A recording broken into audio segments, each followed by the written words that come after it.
పరిశుద్ధ గ్రంథం నుండి హెబ్రీలకు రాసిన పత్రిక 7వ అధ్యాయము 26వ వచనంలో, పవిత్రుడును నిర్దోషియు నిష్కల్మషుడును పాపులలో చేరక ప్రత్యేకంగా ఉన్నవాడును ఆకాశ మండలం కంటే మిక్కిలి హెచ్చైన వాడునైన ప్రధాన యాజకుడిగా ఉన్న మన ప్రభు అయిన యేసుక్రీస్తు వారు మనకి సరిపోయిన గొప్ప దేవుడు.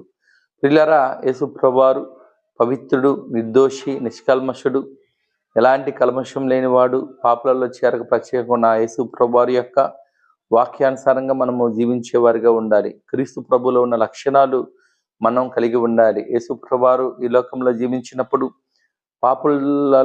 పాపంలో చేరకుండా ప్రత్యేకంగా ఉన్నవాడు. పాపులతో కలిసి భోజనం చేశాడు.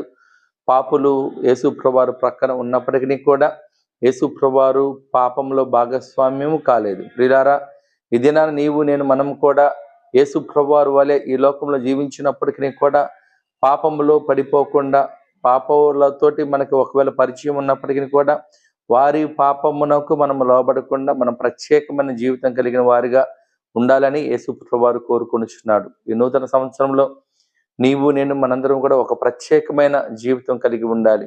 క్రీస్తు ప్రభువారి కొరకు మనం ప్రత్యేకమైన జీవితం కలిగి ఉన్నప్పుడు దేవుడు మనల్ని గొప్పగా ఆశీర్వదించే గొప్ప దేవుడై ఉన్నాడు. కనుక నీవు నేను మనందరం కూడా క్రీస్తు ప్రభువారు లాంటి ప్రత్యేకమైన జీవితం కలిగి జీవించి ప్రభువైన యేసుక్రీస్తు వారు ఇచ్చే ఆశీర్వాదాలు పొందుకోవాలని తెలియజేయచ్చు. దేవుడి వాక్యమును దీవించును గాక. ఆమేన్.